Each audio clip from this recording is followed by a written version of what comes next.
This is Tuesday morning at New York Hotel, Las Vegas. I'm on the 18th floor looking at the T-Mobile Arena. There's the New York parking garage. And my car, my rental pup, is right there, that black one. And so far it's a fun car. It's a Dodge Challenger, and it's got some guts. Of course, you can't prove it here on the strip in Las Vegas, but if you get it out on a highway and an off-road, you can pump the hell out of it. It's a lot of fun. I call it my little roller coaster. So I'm on the 18th floor now. I think I had this room before. It looks very similar to me. And I was down below on the third floor, as you saw, with frosted glass windows in front of me. I come back last night and I says, I'm not taking this. I'm not spending another night here with nothing to look at. Because it's very important to me to sit here and enjoy the view. Hey, how about the mountains over there? Okay, the buildings, Tropicana Avenue, the Orleans. I enjoy this view. So I went downstairs and I ended up with the manager. Because you always got to say, when you can't get anywhere, please let me talk to the manager. And I'm telling the manager how I am unhappy with this room and that he should knock off half the price off this room. So we can't do that. And then I continued to complain. And people are in line checking in. And my voice gets louder and louder and louder with my complaints. And people checking in are now staring at me. I'm trying to control my anger, but I'm purposely raising my voice so other guests can hear how disappointed I am with New York, New York. And the manager couldn't take it anymore, so he gave me this room here. Now I'll show you something. This room was assigned to Cindy Bliss, VIP guest. They gave her a bear. It says New York, New York, and they gave her a pile of chocolates. Okay, this was supposed to be her room. I feel bad I got her room, and I bet you she got my basement room with the ugly view. Well, they probably had to compensate her maybe with 2 bears and a suitcase full of chocolates. But anyways, I'm up here, and poor Cindy is probably now down there. Well, I got my firearm here in Las Vegas, but now I have a logistics problem. I used valet parking at Paris on the strip. But I realized that I like to keep my gun in the car, especially when I go out on the road and I go off-roading. I like to have my gun with me. But if I come back from where I'm at on the road, I got the gun in the glove compartment. No, that car right there has got a glove compartment. But they didn't give me a key to lock the glove compartment. So the glove compartment, anyone can open it. There's a button on the dash to open the trunk.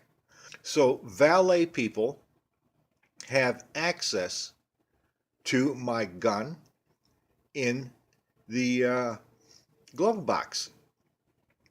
That means I can't carry my gun with me on the road during the day and then come back and use valet parking. Now maybe they won't go into the trunk, but they sure in hell will take 30 seconds to take a look in the glove compartment to see what's there. I will lose my firearm.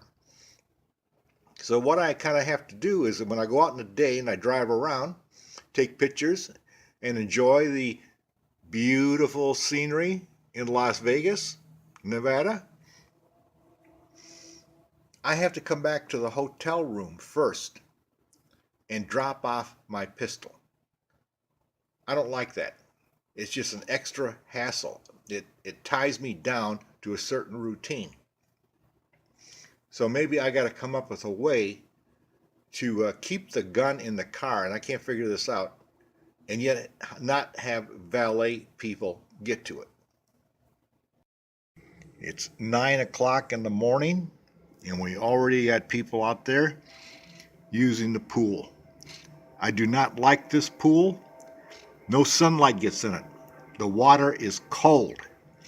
So anyways, I'm working on this idea how I'm going to carry my pistol in the car, yet use valet parking. So what I'm going to do is I'm going to take my pistol. I'm going to take my suitcase, empty. Maybe I'll throw some shoes in to keep things from moving around. I'm going to put my pistol in this suitcase, my rollaway, and I'm going to the car with it. It's not that big of a deal because I don't stop and gamble going to the car. I'm going to put my pistol in here. I'm going to put some shoes in there, maybe stuff my pistol in one of my shoes and take it down to the car and put this in the trunk. Now when I get valet parking, which I like using now, I'm going to pay extra, tip, and see if I can get parked up front, right in front of the hotel, like I did last night. They parked it right in front of the hotel and didn't take it to the garage. If they park my car right there, if they park my car in front of the hotel and not in the garage, they are not going to be so ballsy as to open up my trunk. Now they may take a peek in my glove box, but they're not going to pop that damn trunk in front of everybody in the hotel. And I'll have my gun in my suitcase, and now I can put a lock on the suitcase. So they really got to mess with it. So I think this is what I'm going to try. Take my pistol, take it downstairs to my car in my rollaway bag, put it in the trunk, and I can take it out of the trunk driving around out on the side roads. Take it out of the trunk and put it in the glove box. Then when I'm ready to come back into Las Vegas and I feel like I want to stop and valet park, I'll take it out of the glove box and put it in my suitcase again. And I can do that easily. No one can tell what I'm doing. I do not want to stay at New York Hotel again, nor the Monte Carlo.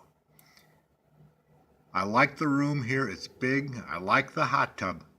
But this T-Mobile Arena, right there, T-Mobile Arena has screwed the whole place up. They always have multi-purpose things going on there. If I owned T-Mobile Arena, I would tell my manager, keep this place occupied 365 days a year so I'm making money off this facility. It makes sense, right? Well, okay, the manager tries to keep the place occupied 365 days a year. People come here to this T-Mobile Arena. Where are they going to stay?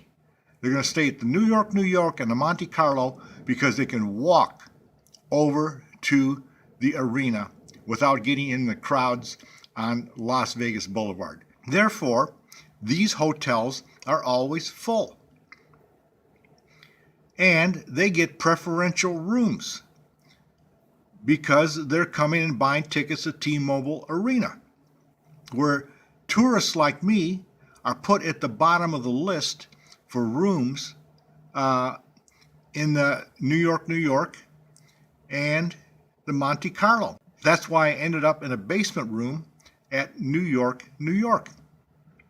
So I'm happy for them. They got more business, but they're knocking out the tourist business. And they're going to be sorry about that because the Hilton, which is off the strip, I used to go to over 20 years ago to the Hilton, and it was a off the strip property with a huge convention center, and basically it was a place for conventions, which is, did have gambling. Now the Hilton today is a facility with no gambling. They dropped the gambling. Why'd they drop the gambling?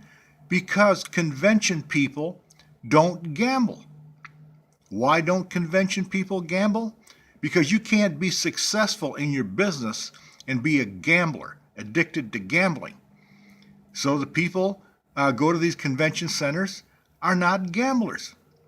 And New York, and Monte Carlo are going to find their gambling business drop off as they attract more convention people. So they're going to get stuck in the middle. They built this place, this T-Mobile Arena, to enhance revenue, but they're going to drop it on the gambling end. Anyways, there's too many nice hotels in Las Vegas for me to have to keep coming back here.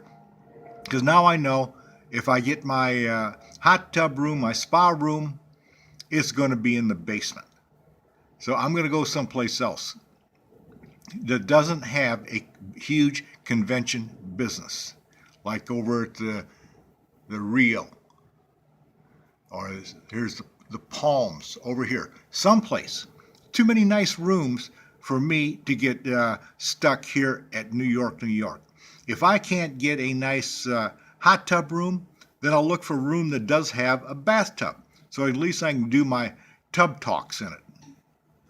And I can get a view. I can go over here to the Orleans and get a view, either looking at the strip, looking this way, or a room looking at the mountains. That's nice. Anyways, unless something happens, this is my last stay at New York.